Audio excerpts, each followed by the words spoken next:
الحمدللہ رب العالمین والصلاة والسلام علی حبیبہ محمد وآلہ وصحبہ اجمعین اما بعد فاعوذ باللہ من الشیطان الرجیم بسم اللہ الرحمن الرحیم قال اللہ تعالی فی القرآن الکریم والفرقان الحمید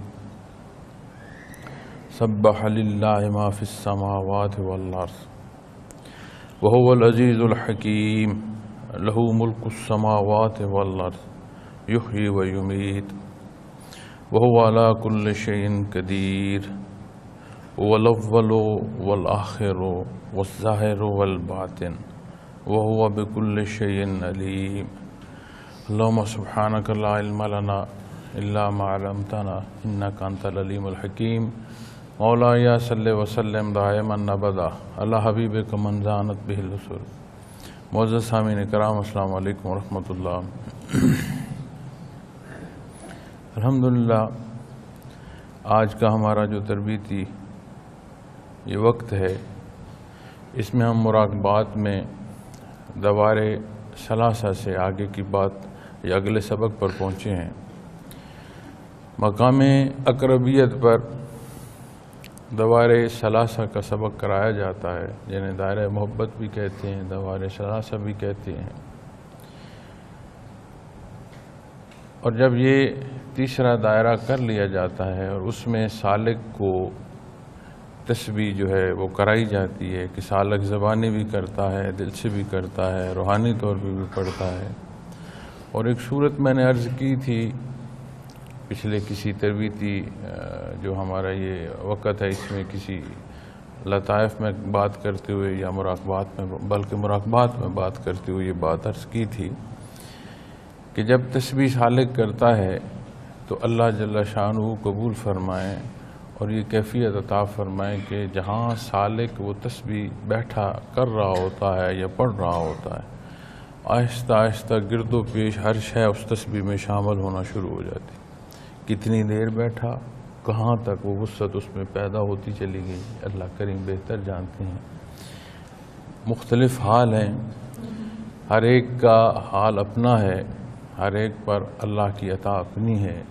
اور عبادات جو اجتماعی ہیں, اجتماعی عبادات کے فوائد میں ایک یہ فائدہ بھی بیان کیا جاتا ہے کہ جب اجتماعی طور پر ذکر کی محفل سجتی ہے تو اس میں ہر مزاج کا, ہر خلوص کے درجے کا, ہر طلب کا, ہر سالک کا جو اپنے اللہ سے تعلق ہے وہ ایک الگ الگ ہے. تو ایک گلدستہ بن جاتا ہے. کس کا کتنا تعلق ہے یہ اللہ کریم بہتر جانتے ہیں. بندہ جانتا ہے کہ کتنی طلب ہے اور کتنا صدق دل ہے اس کے اندر. تو وہ جو اللہ اور بندے کے مابین تعلق ہے اس پر اللہ کریم کی رضا نصیب ہوتی ہے. تو بے شک ہم کمزور خطا کار, لیکن ایک محفل سجی ہے اور اس میں کسی کو شرف قبولیت نصیب ہو رہی ہے اور ظاہراً ہی صحیح اس کے ساتھ اگر کوئی بیٹھا ہے تو اس کی شان کریمی کہ یہ نہیں سمجھ آتی کہ ایک کو عطا فرما دے گا اور دوسرے کو نہیں فرمائے. تو اس کی شان کریمی ہے وہ رب العالمین ہے. اسی طرح جب کیفیت پر بات آتی ہے تو یہ ضرور خیال رکھنا چاہیے کہ کوئی بات اگر بیان کی گئی ہے تو اسے سالک کیوں محسوس نہیں کر رہا, اس کے ساتھ بے شمار اور پہلو شامل ہوتے. تو اس لیے یہ نقطہ ضرور سمجھنا چاہیے کہ جب بھی کیفیات کی بات ہوگی پہراؤ وہی ہوگا, حدود و قیود وہی ہوں گی جو اس مراقبے کی ہیں. ایسا نہیں ہے کہ وہاں احادیت کا ہے تو وہاں اسے مراقبہ اقربیت کی کیفیات محسوس ہوں, ایسا نہیں. ہوں گی احادیت ہی کی, لیکن ان احادیت کی جو کیفیات ہیں ہر ایک کی اپنی ہیں. تو پہرا یا حدود وہی رہتی ہیں لیکن اس کے اندر ایک کیفیت کا بحر جو ہے وہ ہر ایک کا اپنا ہوتا ہے. کیونکہ اکثر ہمارے سامنے جو چیزیں موجود ہیں وہ مشائخ اعظام کی بیان کردہ موجود ہیں اور ہماری کوشش ہوتی ہے کہ اسی کے تحت بات ہو, اس سے تجاوز نہ ہو. زندگی محنت فرمائی انہوں نے, اللہ کریم کے نیک لوگ, اللہ کریم کے ان کی جو امور ہیں وہ قبول فرمائے اور انہیں درجات عطا فرمائے اور بلند درجات عطا فرمائے. ہم کمزور ہیں, ہمیں یہ ادراک ہے کہ کسی چیز کو ہم اپنی سمجھ کے تحت جانچنا چاہیں گے تو خطا کا زیادہ خدشہ ہے۔ تو جب بھی مشائخ کی بات آتی ہے تو وہ جس کیفیت کو جس پہلو پر انہوں نے بیان فرمایا اس کی حدودوں کو یوں تو اس کے تحت رہتی ہیں، بعین ہی وہ کیفیت ہم سمجھ پاتے ہیں یا نہیں یہ ایک الگ بات، ایک پہلو۔ دوسرا پہلو، حضرت رحمۃ اللہ تعالی علیہ نے جب اسرار التنزیل تحریر فرمائی تھی پہلی تفسیر، تو کسی عالم نے انہیں خط لکھا تھا کہ حضرت آپ نے تحریر میں اسرار الہی بہت سارے بیان کر دیے ہیں، تو یہ عام آدمی کی سمجھ کی بات نہیں ہوتی، وہ دھوکہ کھاتا ہے، اور پھر ایک چیز جو اسرار ہے اسے آپ نے تحریر کر دیا، بیان کر دیا۔ تو انہوں نے فرمایا اسرار تو میاں رہا نہیں جب اللہ کریم نے مجھے بتا دیا، اسرار تو رہا نہیں کہ جو غیب کی بات ہے یا پوشیدہ بات ہے، تو پوشیدگی تو رہی نہیں بات کی، تو اللہ نے مجھے بتائی، ایک بات۔ پھر دوسرا، آپ کو کیا معلوم کہ جو کچھ مجھے نصیب ہوا وہ میں نے سارا بولا ہے یا اس میں سے کچھ بولا ہے؟ تو اسی طرح جب کیفیت کی بات آتی ہے تو بے شمار پہلو ایسے ہیں جو شاید نہیں بھی بولے جاتے۔ ابھی مراقبات کی بات ہو رہی ہے، تو جو مراقبات کرائے جا رہے ہیں ان کے ساتھ اور مراقبات بھی تھے جو وقت کے ساتھ ضرورت نہیں محسوس کی گئی کہ یہ سالک کو کرائے جائیں۔ انہی مراقبات ثلاثہ میں بھی باتیں ہیں، انہی دوائر ثلاثہ میں ہر دائرے کے اندر کی ایک کیفیت کا بیان تھا، لیکن چونکہ جو چیزیں ضروری اور جس کے ہم اہل تھے وہ چیزیں مشائخ نے اس کی تربیت دے رہے ہیں، اور جو ایسی تھیں جو جس کی ہم نہ بھی کریں تو خیر ہے، اور جو کر رہے ہیں وہ راسخ کریں، تو اس لیے اسے وہ فرمایا گیا۔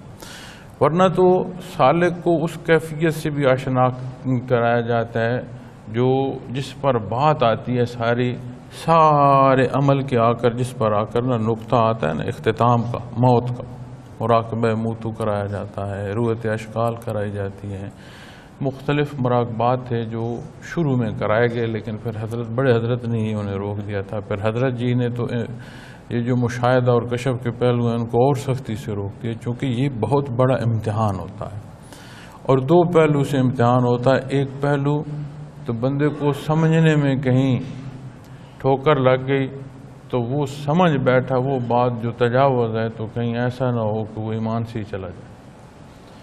دوسرا، جب بندہ مشاہدہ کر رہا ہوتا ہے تو اپنی انفرادیت محسوس کرنا شروع کر دے، کبر اللہ کی صفت ہے، اور یہ ایسی غلطی اور ایسی خطا ہے کہ اگر اس کا خیال نہ رکھا جائے تو یہ بالکل جو اعمال ہیں انہیں اڑا کر رکھ دیتے، غضب الہی کو آواز دینے کی بات۔ تو یہاں ہمارا آج کا جو سبق ہے یہ وہ مراقبہ اسم ظاہر و باطن۔ دوائر ثلاثہ کے بعد یہ سبق آتا ہے، اور جب دوائر پر سالک تسبیح کرتا رہتا ہے اور اپنی توجہ رکھتا ہے اور اسے شیخ کی توجہ رہتی ہے، ایک تسلسل ہے یہ توجہ کا اسے نصیب رہتا ہے، تو آہستہ آہستہ وہ راسخ ہونا شروع ہو جاتا ہے۔ دوائر کے اسباق میں جو دوائر کے انوارات ہیں وہ نفس پر پڑ رہے ہوتے ہیں اور چھن چھن کر آ رہے ہوتے ہیں اور نفس میں جذب ہوتے چلے جا رہے ہیں، لیکن جب وہ مراقبہ اس میں ظاہر و باطن میں جاتا ہے تو سر تا پا جو روح ہے اس کے سر تا پا وہ سارے انوارات اسے ایسے ڈھانپنا بھی شروع کر دیتے ہیں، اندر داخل ہونا شروع ہو جاتے ہیں، اندر باہر آگے پیچھے وہ انوارات کی ایسی کیفیت ہوتی ہے کہ وہ انوارات اور روح ایک طرح کی ہونا شروع ہو جاتی ہے، اور اتنی عطا ہے جسے پیمانہ نہیں دیا جا سکتا کہ یہ انوارات کی کیفیت جو دوائر ثلاثہ سے منعکس ہو کر پورے روح کو منور کر رہی ہے، روشن کر رہی ہے، اتنی شدید ہوتی ہے کہ روح پر جب یہ وارد ہو رہی ہوتی ہے تو وجود کے اندر بھی احساس آنا شروع ہو جاتا ہے، اس کی حدت محسوس ہونا شروع ہو جاتی ہے، ریشہ ریشہ جو ہے اس کے اندر ایک ایسی حرکت محسوس ہوتی ہے کہ احساس آ جاتا ہے کہ انوارات کی شدت پورے وجود پر پڑ رہی ہے، اور جب یہ شدت وجود پر پڑتی ہے تو اس سے روح پہلے ہی ایسا حصہ ہے کہ وہ انتہائی مطلب غیر مری تو حصے ہیں ہی ہیں، لیکن اس کے اندر لطافت ہے، لطیف ہے، اتنی لطیف ہے کہ اسے اس طرح ظاہری حصوں سے چھوا نہیں جا سکتا۔ تو وہ لطیف روح جو ہے وہ لطیف تر ہونا شروع ہو جاتی ہے اس مراقبے میں، اور جتنی وہ لطیف تر ہونا شروع ہو جاتی ہے اتنا اسے قوت پرواز جو ہے اس کے اندر بڑھنا شروع ہو جاتی ہے، اور یہ وہ سبق ہے جو بالا منازل تک جانے کے لیے جو استعداد ہے روح میں وہ یہاں سے پیدا ہو۔ تو جتنے انوارات دوائر کے روح جذب کرتی ہے اتنی لطافت بڑھتی ہے اور اتنی اس میں قوت پرواز بڑھتی ہے، اور جتنی یہ قوت پرواز بڑھتی ہے یہ ساری اسے مددگار ثابت ہوتی ہے بالا منازل تک۔ جہاں تک کوئی سبق جا رہا ہے جس کا، وہاں تک اس کے اندر جو قوت پرواز میں طاقت کا سبب ہے وہ یہاں سے ابتدا ہو۔ روح عرض کیا ویسے ہی لطیف، تو یہاں سے لطیف تر ہونا شروع ہو جاتی، اور جب یہ لطیف تر کی کیفیت میں آتی ہے تو اس میں مشائخ کے جو بیان ہیں یا جو تحریریں ہیں یا جو رہنمائی ہیں ان میں ایسا بھی ہے کہ ایسا سمجھے جیسے روح کو پر نصیب ہو گئے ہوں کہ وہ آسانی سے قرب الہی کی طرف اڑ سکے۔ تو مراد یہ ہے کہ اتنی لطافت ہے کہ اسے پرواز میں پھر سہولت ملتی ہے، آسانی ملتی ہے۔ اب جب اس لطیف اس مراقبے سے یہ لطافت بڑھتی ہے اور آگے مراقبات نصیب ہوتے ہیں تو فناء الرسول کی کیفیت پر پھر اللہ کریم وہ عطا فرماتے ہیں کہ اس کے بعد پھر قرب الہی کی منازل جو ہیں اس میں مزید قوت نصیب ہوتی ہے۔ فناء الرسول کی کیفیت جو ہے وہ سبب بنتی ہے سالک کی روح کو بہت بڑی طاقت۔ اب عرشی منازل ہیں، عرشی منازل سے گزرا کوئی عالم امر میں پہنچا۔ بڑے حضرت رحمۃ اللہ تعالیٰ علیہ فرماتے تھے کہ اگر کوئی عالم امر کے اسباب کو پہنچا تو میاں ابھی تو گھر پہنچا ہے جہاں سے تیری روح آئی تھی۔ اس کا مطلب ہے کہ اس سے آگے اب کوشش کر تاکہ قرب نصیب ہو، یہاں سے تو آیا تھا ابھی تو گھر اپنے پہنچا۔ تو یہ کہنے کی بات جو ہے یہ بڑا باریک ایک مقصد رکھتی ہے۔ اللہ کریم اس کی باریکی اور اس کی نزاکت کی جو سمجھ ہے وہ عطا فرمائے۔ پھر جب عالم امر کی دوائر سے روح گزرتی جاتی ہے تو ہر آنے والا جو سبق ہے وہ روح کو اور توانا کرتا ہے اور طاقت دیتا ہے۔ بالکل اسی طرح کہ جس عبادت کو شرف قبولیت نصیب ہوتی ہے اس کا آخرت میں انعام کیا ہوگا، ثواب کیا ہوگا، کتنا ہوگا، کیسے ہوگا، یہ ایک بات۔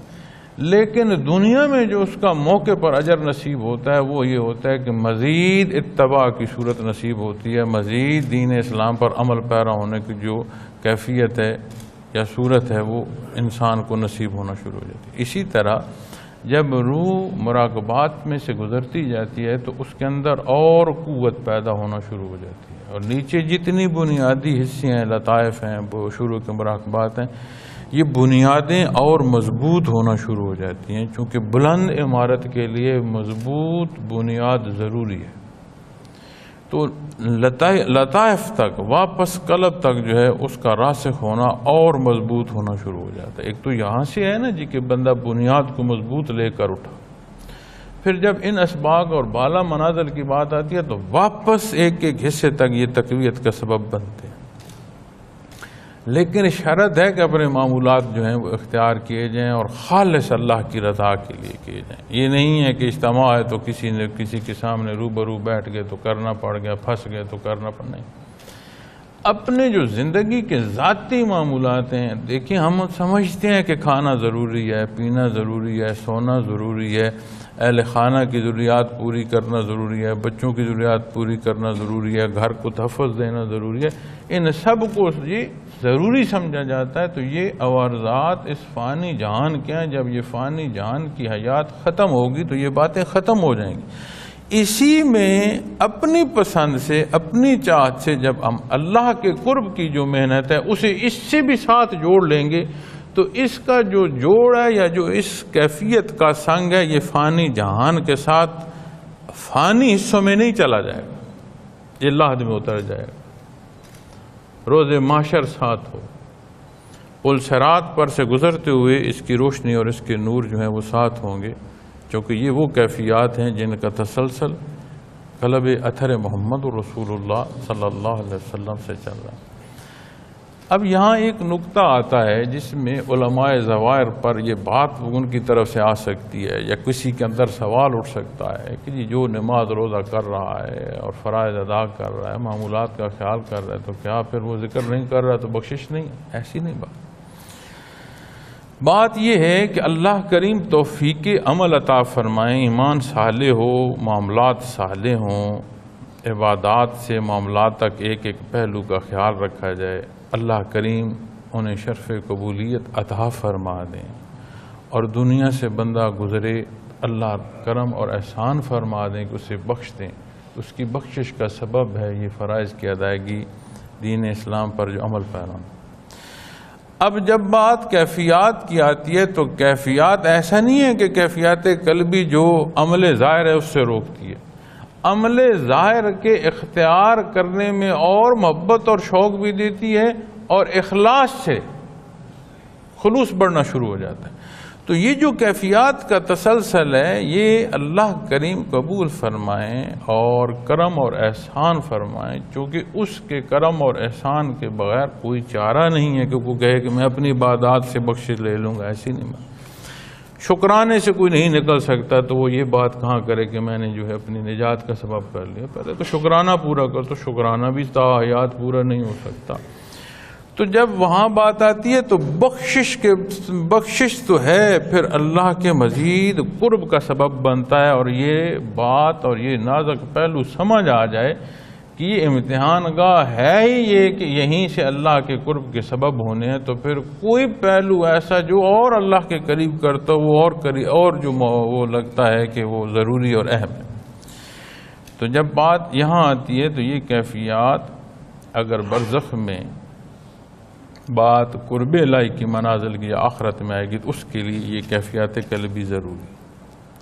اللہ کریم یہ نزاکتیں سمجھنے کی توفیق دے، چاہے جائے کہ ہم انہیں اختلافات پر لے لیں، کیونکہ یہ اختلافات کی بات نہیں، ایک ہی رستہ ہے جس کی رہنمائی فرمائی ہے نبی کریم صلی اللہ علیہ وسلم نے، اور ایک ہی مقصد ہے کہ اللہ کریم عبادت کے لائق ہیں اور اس نے ہمیں عبادت کو پیدا فرمایا۔ اس کے درمیان باتیں ہیں، اس کے درمیان انداز ہے، تربیت ہے، پڑھنا پڑھانا ہے، سیکھنا سکھانا، یہ سارا اس ساری حد کے تحت آتا ہے، اس سے باہر نہیں۔ نقص بنتا ہے جب ہم اس شعبے سے نہیں ہوتے جس شعبے پر رائے دے رہے ہوتے ہیں، تو پھر نقص آتا ہے۔ تو پھر جوں مراقبات بڑھتے ہیں، عالم امر کی بھی بڑھ جائیں تو اس سے آگے پھر دوائر جو آتے ہیں وہ اولوہیت کے ہیں۔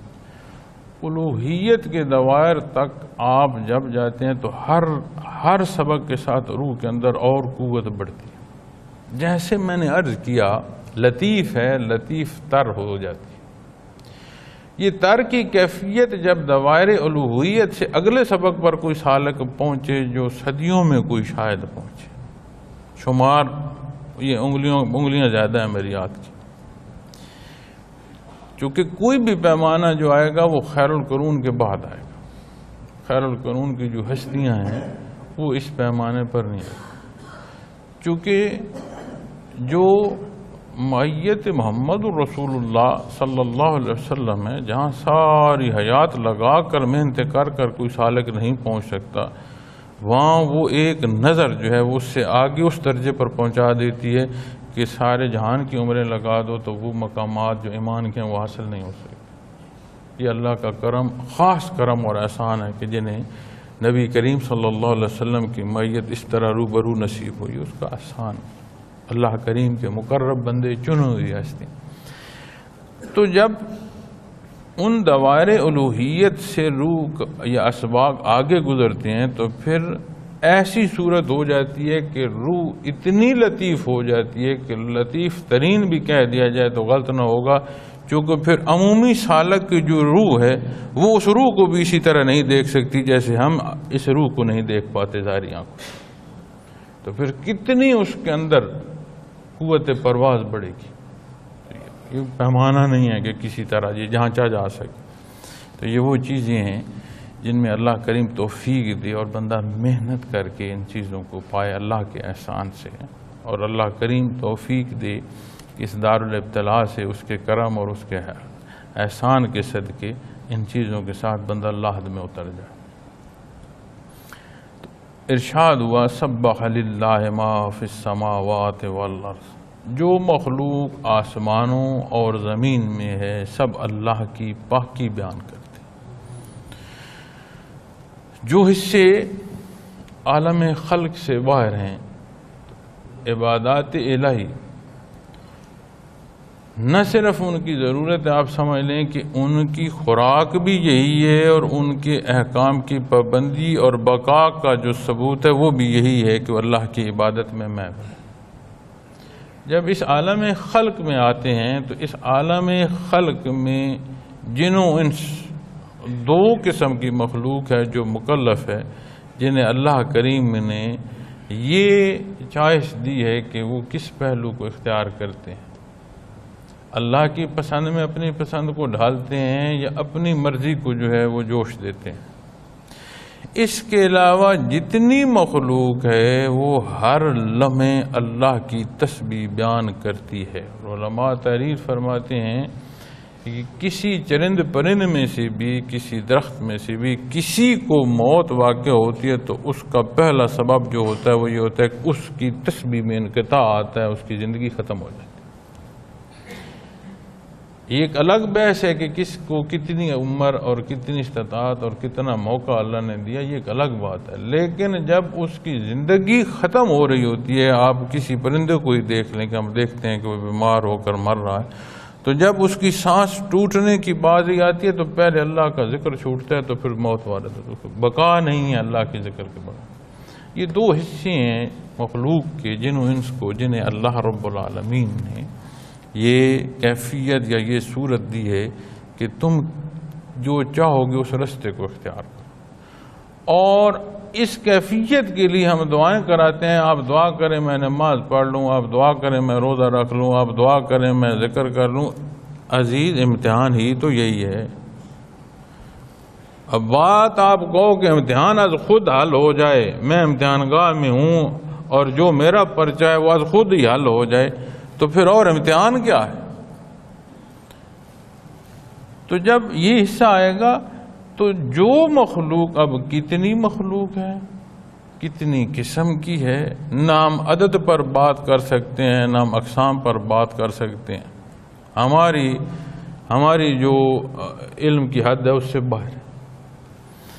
اور جو مخلوق آسمانوں میں اور جو کچھ زمین میں ہے جسے ہم دیکھ پا رہے ہیں یا جسے ہم نہیں دیکھ پا رہے، کتنی مخلوق ہے جو پانیوں میں ہوگی، کتنی قسم کی مخلوق اسی زمین پر ہمارے ساتھ زندگی بسر کر رہی ہے اور ہمیں نہیں معلوم.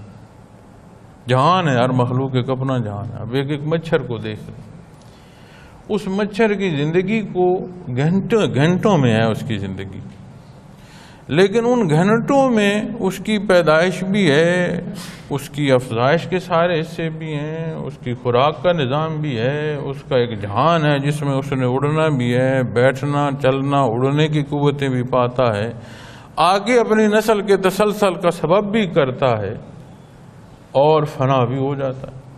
تو ایک مچھر کے جہان کو بھی دیکھیں تو ایک پورے نظام حیات ہے اس کے پاس بھی. کتنی قسم کی مخلوق ہے اور کتنے نظام حیات ہیں. اللہ قادر ہے اور اللہ ہی بہتر جانتا ہے. ہماری حساب سے باتیں باہر چلی جاتی ہیں، لیکن فرمایا جو کوئی ہے سب اللہ کی پاکی بیان کرتے ہیں. ان کی حیات کا سبب جس طرح یہ سانس ضروری ہے، اسی طرح اللہ کی تسبیح ضروری ہے. جہاں انقطاع آئے گا یہ ہوا، یہ آکسیجن انہیں سانس مہیا نہیں کرے گی، حیات کا انقطاع آ جائے گا، تسلسل ٹوٹ جائے گا. وَهُوَ الْعَزِيزُ الْحَكِيمُ، اور وہ غالب اور حکمت والے ہیں. اللہ کریم کی ذات وہ ذات ہے جو غالب ایسی ہے کہ جو نہ خود مغلوب ہوتی ہے اور نہ اس کا غلبہ جو ہے وہ کسی بھی امر کے ساتھ منسلک ہے کہ جیسے ہم کبھی غصے میں آ گئے تو ہم نے کوئی کام جو ہے وہ اور پہلو سے انجام دے دیا، اور محبت کے پہلو میں جذبات میں آ گئے تو اور پہلو سے دے دیا۔ اللہ کریم کسی بھی پہلو سے مغلوب ہونے کی صورت سے پاک ہے، اور غالب ایسے ہیں کہ ہر شے جسے ظاہراً ہم دیکھ رہے ہیں، بالکل جیسے یہ کیمرہ ریکارڈنگ کا ہمارے سامنے موجود ہے، تو ہم اس کی صورت دیکھ رہے ہیں کہ کیمرے کی جو صورت ہے یہ پلاسٹک ہے یا جو بھی آج کی ایجادات ہیں ان سے بنا ہے، پھر جس چیز پر کھڑا ہے اس کے انگلارم اور ان چیزوں کو اگر دیکھیں تو ظاہراً ایک صورت نظر آ رہی ہے، لیکن یہ ان چیزوں کے اس مرکب سے پہلے بھی ان کی صورت تھی۔ شاید اگر پلاسٹک کی کوئی حصہ اس میں لگا ہے تو وہ اسی صورت میں نہیں تھا، اس کا اصل صورت کچھ اور ہوگی۔ کہیں سٹیل لگا ہے یا کہیں کوئی دھات اور استعمال ہوئی ہے تو اس کی صورت بھی یہ نہیں تھی کہ اس طرح یہ سٹک بنی ہوگی اور یہ اس کے کھڑا کرنے کا سبب ہو، اس کی بھی کوئی صورت ہو۔ تو کوئی پہلو ہو، ہر پہلو پر اللہ کریم قادر ہیں اور غالب ہیں، اور کوئی صورت بھی ہو، اصل غالب جو ذات ہے وہ اللہ رب العالمین کی۔ تو جب یہ سمجھ لیا جائے کہ غالب اللہ کی ذات ہے تو پھر اس بات کو، ایمان کے اس حصے کو تقویت ملتی ہے کہ میں بندہ ہوں، میرے ذمہ بندگی ہے، میں اپنی حدود سے تجاوز نہ کروں۔ چونکہ تخیلاتی جو حیات ہے اس میں ہر بندہ یہ چاہ رہا ہوتا ہے کہ ایسا ہو جیسے میں چاہتا ہوں، اور جو نظام ہے قدرت کا یہ اتنا مربوط اور اتنا مسلسل ہے کہ آپ غور کریں کہ کہیں ہوا چلی، اب جہاں سے ہوا چلی وہ جگہ خالی نہیں رہے گی، وہاں پیچھے سے کوئی ہوا کا جھونکا پہنچے گا، اور جہاں ہوا گئی اس سے جو مقصود تھا وہ بھی ہوگا، لیکن جہاں ہوا گئی وہاں کی ہوا آگے جائے گی تو اس کی جگہ بنے گی۔ ایک مسلسل اور مربوط نظام ہے، جانے کب سے اللہ رب العالمین نے نظام حیات کو قائم فرمایا ہے اور جانے کب تک اس کو فرصت دی ہے کہ یہ کب تک رہے۔ اس سارے نظام حیات جس کی صدیوں کا پیمانہ ہمارے پاس نہیں ہے، ہماری استطاعت سے ہی، ہماری دسترس سے ہی یہ پیمانہ بار ہے کہ ہم ماپ سکیں کہ اس عالم فانی جہاں میں اپنی خواہشات کو چاہتا ہوں کہ معاملات ایسے ہوں جیسے میں چاہتا ہوں، اس کی حیات کتنی ہے، تسلسل کتنا ہے، ہماری سمجھ سی بار ہے۔ اس میں جو 50-60 سال عمر لے کر آیا وہ کہتا ہے ایسا ہو جیسے میں چاہتا ہوں۔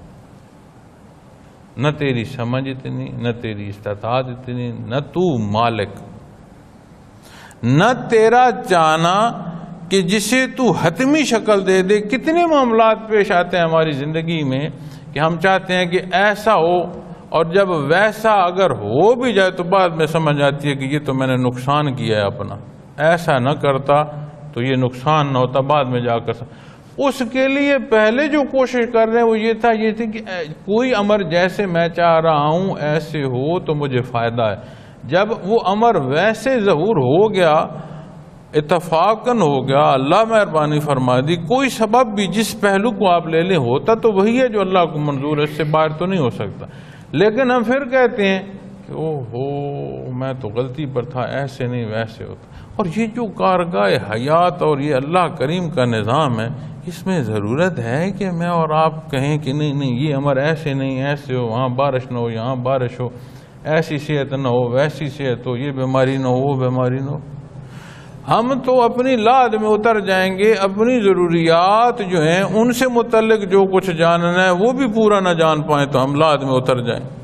تو جو اس کائنات کا مالک ہے، جس نے اسے بنایا ہے، جو قادر مطلق ہے، کوئی اس کے ساتھ آمیزش نہیں ہے، اس کی قدرت قادر مطلق، وہ خوب جانتا ہے، وہاں ہماری آراء کی ضرورت ہی نہیں۔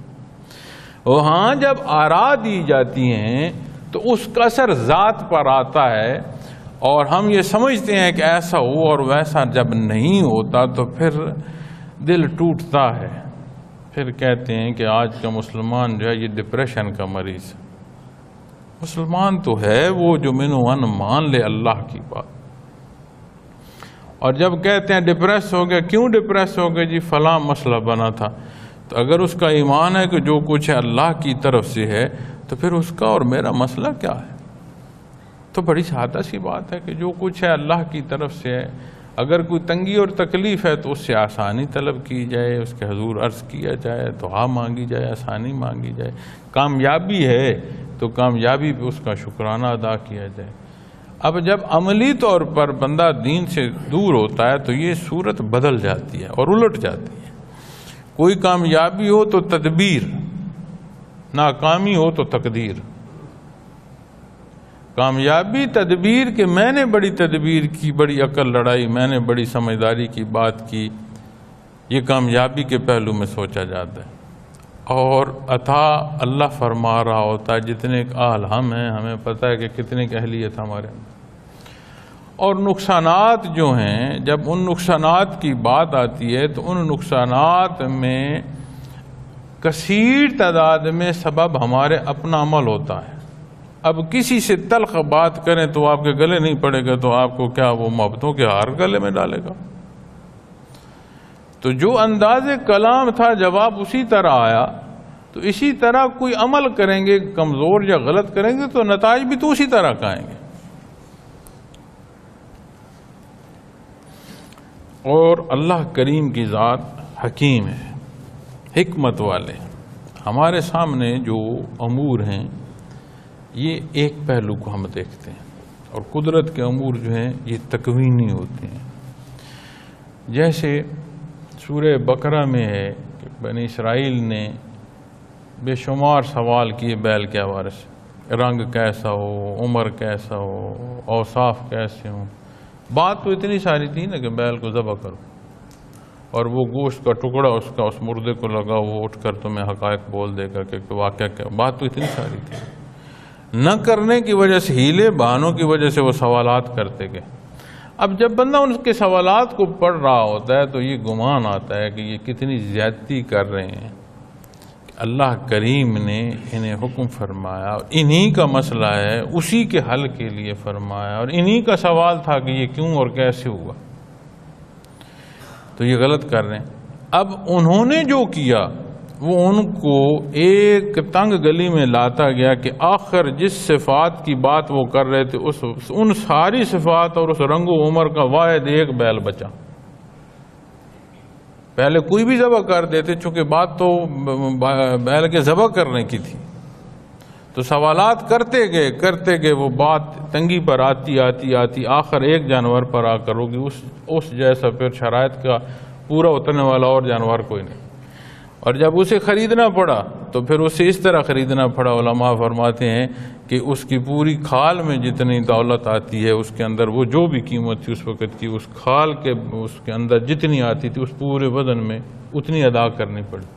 تو پہلے تو کوئی عام جانور بھی پکڑ کر دیتے تو ہو جاتا۔ اب یہ تو وہ پہلو ہے کہ یہ دیکھو کتنی زیادتی کر رہے ہیں حکم ماننے میں، ایک بات ہے ہمارے سامنے جو بات۔ اب اسی پر جو علماء مزید تحقیق تحریر فرماتے ہیں، وہ فرماتے ہیں کہ جو بیل انہوں نے خریدا وہ جن کی ملکیت تھی وہ بچے تھے اور والد ان کے نیک تھے، اور جب وہ آخری وقت آیا تو ایک بچڑا تھا ان کے پاس، تو انہوں نے اللہ سے دعا کی تھی کہ بہر لا اسے میری اولاد کے رزق کا سبب بنانا، اور میرے پاس ایسا کوئی وراثت کا حصہ نہیں جو میں اپنی اولاد کے لیے چھوڑ دوں۔ اب اس کی قیمت کئی گنا جانور اگر آپ تعداد میں شمار کریں تب بھی وہ زیادہ ہے جو اس موقع پر ملی۔ قدرت کے امور ہیں، تکوینی ہیں، انہوں نے اپنی نیت بڑھائی، ایسا نہیں ہے کہ اللہ کریم نے مجبور فرمایا، ان کی اپنی نیت، لیکن دوسری طرف اس بزرگ کی دعا کو شرف قبولیت نصیب ہو گئی کہ وہی ایک جانور ان کی جو اولاد ہے ان کے لیے رزق کی فراوانی کا سبب ہو گیا۔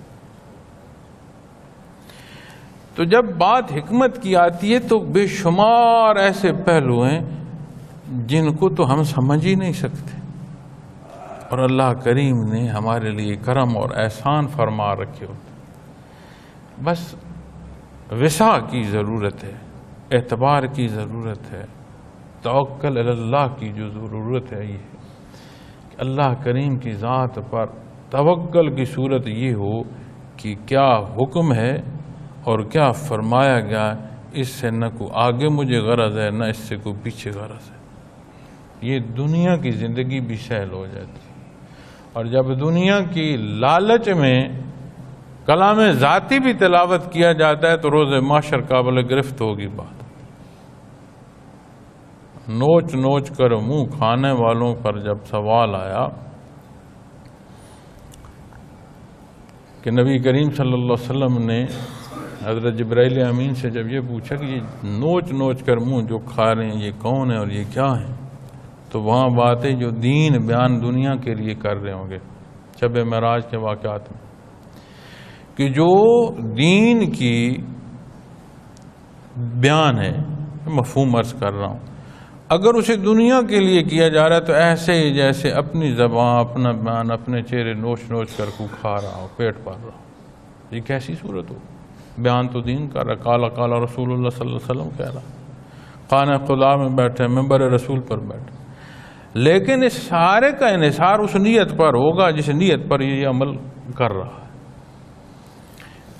تو بے شمار ایسے پہلو ہیں جو ہم سمجھ نہیں پاتے، لیکن اللہ کریم سے سودے نہیں، عبادت جو ہے یہ سودے کا نام نہیں ہے، یہ بلا چون و چگو، کوئی شرط نہ ہو، کوئی بات ذات کی نہ ہو، اپنے آپ کو اللہ کے سپرد کر دیا جائے تو یقین مانے یہ دنیا بھی سہل ہو جاتی ہے۔ مسلمان کی بیماری ڈپریشن نہیں ہے، یہ غیر مسلم کی باتیں ہیں، یہاں ایمان نہ ہو اس جگہ کی یہ سوالات ہیں کہ ڈپریشن ہے، کہ ایسا کیوں ہوگا اور ویسا کیوں ہوگا اور اس چیزوں سے تو پھر اگر یہ محسوس ہو رہی ہے کمی بیشی تو اس کا مطلب ہے کہ میں اپنی جو عبادات ہیں انہیں مضبوط کروں، وہاں جو کمی بیشی ہے اسے دور کروں، عقائد سے لگے۔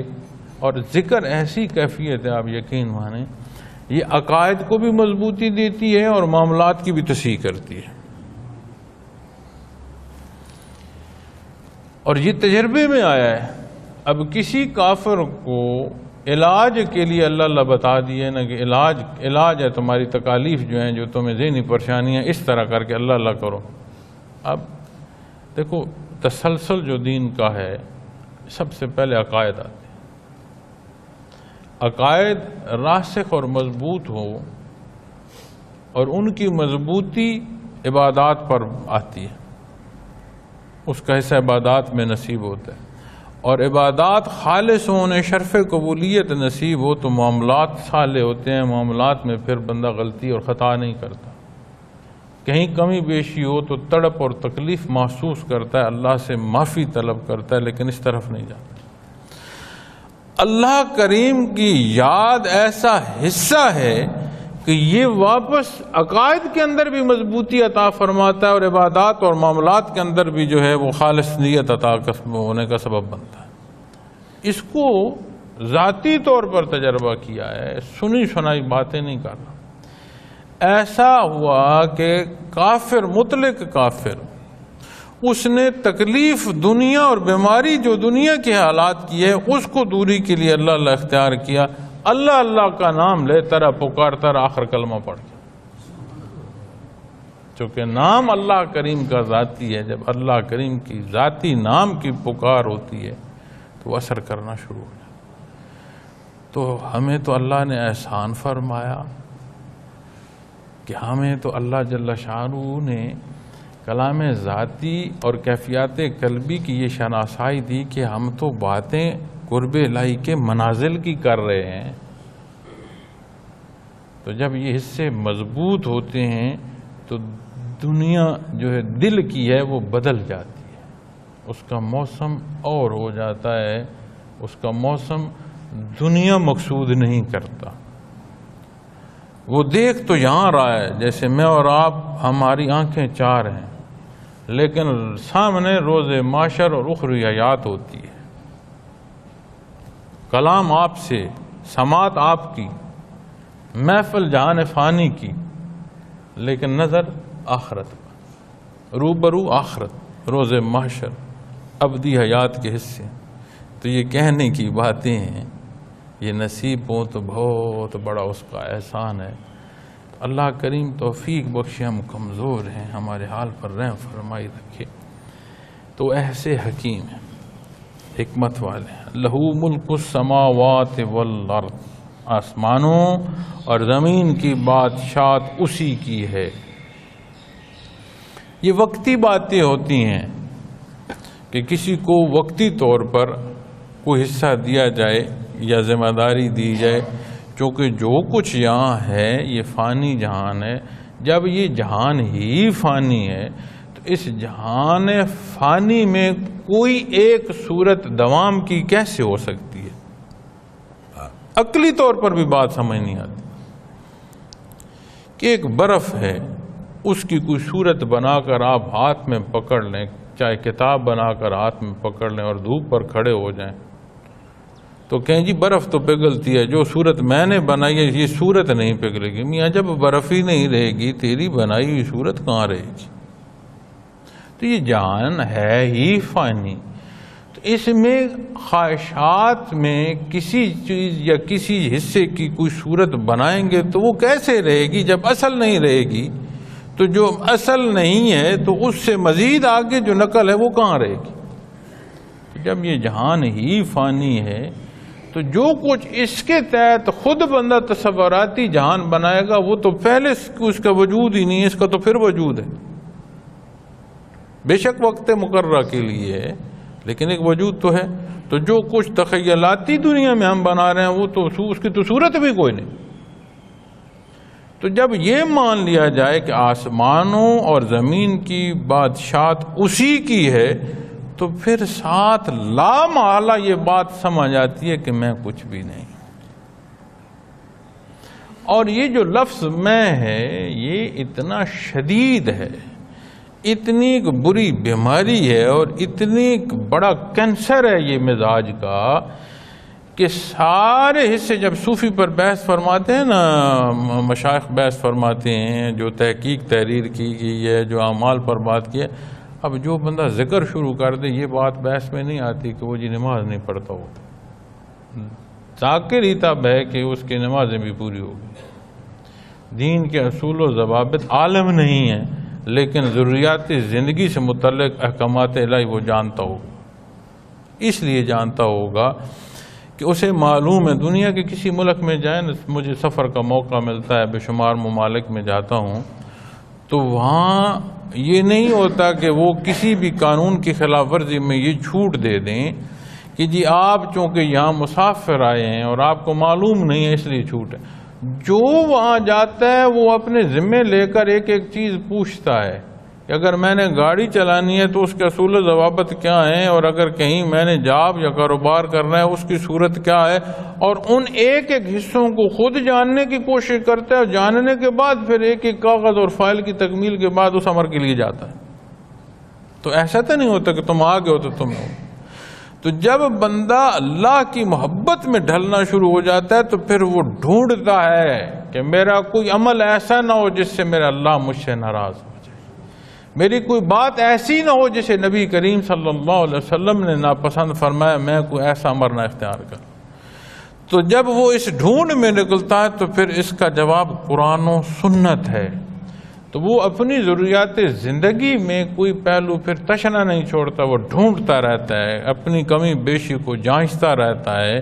یہ تڑپ اس کو اس ترازو کو لگائے رکھتی ہے تو وہ دین کو جاننے کی کوشش میں لگا رہتا ہے کہ کہیں کمی بیشی نہ آ جائے، کوئی غلطی نہ ہو جائے. لیکن جو بات یہ کر رہا ہوں نا کہ کمزوریاں اور فساد کی ہیں، اس میں لفظ میں اتنی بڑی خرابی ہے کہ وہ صوفیاء لکھتے ہیں اور مشائخ بیان کرتے ہیں کہ جب سالک جو ذکر میں مشغول ہے، جسے ذکر کرنا نصیب ہوگا، یہ نہیں ہے کہ وہ نماز چھوڑ دے گا، یہ نہیں ہے کہ وہ فوش کلام کر رہا ہوگا، یہ نہیں ملے گا کہ بندہ کہے کہ جی وہ کسی کا رزق کھا کر آرام کھا رہا ہے. آہستہ آہستہ کمی بیشی وہ چھوڑتا جائے گا، چھوڑتا جائے گا، چھوڑتا جائے گا. ہر پہلو کو وہ جانچتا رہے گا. کمی فرماتے ہیں جو سب سے آخر میں جا کر صوفی سے کمزوری نکلے گی وہ یہ انا ہوگی. اتنی بری یہ ہے کہ بندے کے اندر ایسی انا اور ایسی کیفیت پیدا ہو جاتی ہے کہ عبادت میں بھی وہ یہ سمجھ لیتا ہے کہ جیسے میں عبادت کر رہا ہوں ایسا اور کوئی نہیں. اب میں یہاں بیٹھا ہوں، میں اپنے شیخ کے روبرو بھی یہاں بیٹھا، وہاں بھی جو صورت میرے اندر تھی اور جہاں بھی آ کر جو واپس میں سب کو دیکھ رہا ہوں، میں آخرت کو جب بھی دیکھتا ہوں تو سوائے اللہ کی رحمت کے اور کوئی چیز نظر نہیں آتی کہ یہ واحد سبب ہے کہ بخشش ہو سکتی ہے اور کوئی صورت نہیں. تو وہاں بیٹھ کر بھی تو میں یہ دیکھ رہا تھا. اگر میں یہاں بیٹھ کر یہ کہوں کہ اتنی مخلوق خدا اور دنیا میں گلوبلی ہے، اور الحمدللہ یہاں پر جب اللہ کا ورد ہوتا ہے تو اس کی صورت گلوبلی ہو جاتی ہے، پوری دنیا میں ساتھی منسلک ہوتے ہیں. شام کا جو ذکر ہو رہا ہوتا ہے اس میں دنیا میں اور بے شمار انداز جو آج کی ایجادات ہیں ان کے تحت ہو رہا ہوتا ہے. ایک تو پال ٹاک پر ذکر ہو رہا ہے نا جی، اس کے ساتھ اپنا جو ویب سائٹ کا میسنجر ہے اس پر ہو رہا ہے، اور جو فیس بک کے ہیں ان پر ہو رہا ہے، جو واٹس ایپ کے ہیں ان پر ہو رہا ہے، ساتھ میسیجز جو ذاتی طور پر چل رہے ہیں ان پر ہو رہا ہے. تو وہ شمار نہیں ہوتا کہ کتنی مخلوق ہے اور کس خطے اور کس حصے میں بیٹھی وہ اللہ کر رہی. تو یہاں اس صورت میں آ کر بھی اگر بندے کو یہ گمان ہونا شروع، اتنی مخلوق کو تو میں ذکر کرا رہا ہوں، ان کے تو اسماق روحانی طور پر چلا رہا ہوں. اب جب بالا منازل کی بات آتی ہے تو بالا لفظ تو شاید یہ 3 حرف میں ہو، اس کی وسعت کی سمجھ نہیں آتی، پیمانہ نہیں ہے کہ جو اس کو ماپ سکے. تو جی وہاں ان کو توجہ دے کر ذکر کرا رہا ہوں. تو میرا تو کیا جی، میں تو بخشایا. بڑی سادہ سی بات، ہم کمزور ہیں، سوائے اللہ کے کرم اور اس کے احسان کے کوئی چارہ نہیں.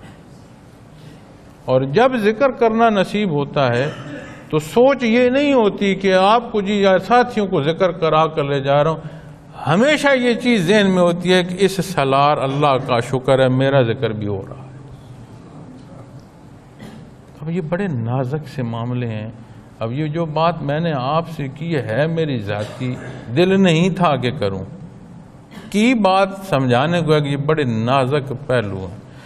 اگر جو کچھ میں بولا ہوں یہ میں نہ بولوں تو آپ جانتے تھے کہ میں کیا سوچ کر ذکر کرا رہا ہوتا ہوں، یا میں کیا سوچتا ہوں. وہاں جب بیٹھا تھا ایک ساتھی کی حیثیت سے، چونکہ میں نے ایک ورکر کی حیثیت سے بھی کام کیا ہے، اور بیٹے اور رشتے کی تو بات ہے، ایسا میری زندگی میں موقع آیا ہے کہ ذمہ دار جو پروگرام کر رہے تھے ان کے کہنے پر آگے عمل کیا، اور یہ جرت نہیں تھی کہ ان سے پوچھا جائے جو آپ کہہ رہے ہیں اس کے نتیجے میں یہاں جو حکم ہے اس کی تعمیل کرنی ہے، اس لیے کہ وہ شیخ کا حکم تھا وہ مقرر.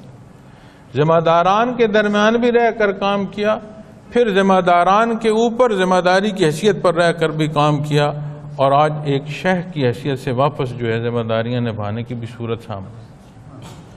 تو ان ساری صورتوں میں، ان سارے پہلوؤں میں کہیں بھی وہاں سے لے کر یہاں تک یہ بات نہیں سمجھ آتی کہ بندہ کہ نہیں جی نہیں میں تو بخشایا نہیں، سوائے اللہ کی رحمت کے اور کوئی چارہ کار نہیں. ہر ایک کا نصیب ہے، اللہ نے عطا فرمانا ہے اس کی مخلوق. تو مخلوق اور خالق کے بین آ جائیں تو یہ سمجھ آتی ہے کہ وہ رحیم ہے، کریم ہے، اس کی شان ہے. اتنوں کو عطا فرمائے گا، اس صدقے بخشش کا سبب ہو جائے. تو یہ وہ صورتیں ہیں جن حقائق کو جاننا ضروری ہے، چونکہ نہیں سمجھ آتی. بندہ اپنی منازل کی جو بات ہے اس میں اس طرف جتنی میری منازل ہے اتنی کسی کی بھی نہیں. ہماری منازل کیا ہے؟ اولیاء اللہ کے واقعات میں بے شمار واقعات ہوتے ہیں، تو اس سے مراد یہ ہوتی ہے کہ ان واقعات کو جب بیان کیا جائے تو ان کے حال دل سے واقفیت اور وہ کیسے دنیا کو دیکھتے. اسی طرح ایک بزرگ کے واقعات حضرت بیان فرما رہے تھے. وہ فرماتے ہیں کہتے ہیں اللہ کریم سے دعا کروں گا کہ مجھے ایک دفعہ دوزخ میں بھیج دیں. حضرت کیا کہہ رہے ہیں؟ سادگی کی بھی کوئی حد ہوتی ہے. کہہ رہے ہیں لوگ بڑے جلیں گے، ایک دفعہ وہاں پہنچ گیا نا، صرف ایک دفعہ کہوں گا اللہ تو دوزخ کی بھی پڑخت چھوڑ جائیں گے، مخلوق بچ جائے گی. اب بات یہ نہیں ہے کہ وہ کہاں کی کیا بات یہ ہے کہ اللہ سے تعلق جو ہے اس میں کتنی مضبوطی اور راسخ ہونے کو معلوم ہے کہ وہ جس چیز کی خوفناکی بھی بیان کی جا رہی ہے، اللہ کا تعلق اور اس کا نام اتنا مضبوط ہے اس کے اوپر خچے اڑا دے گا۔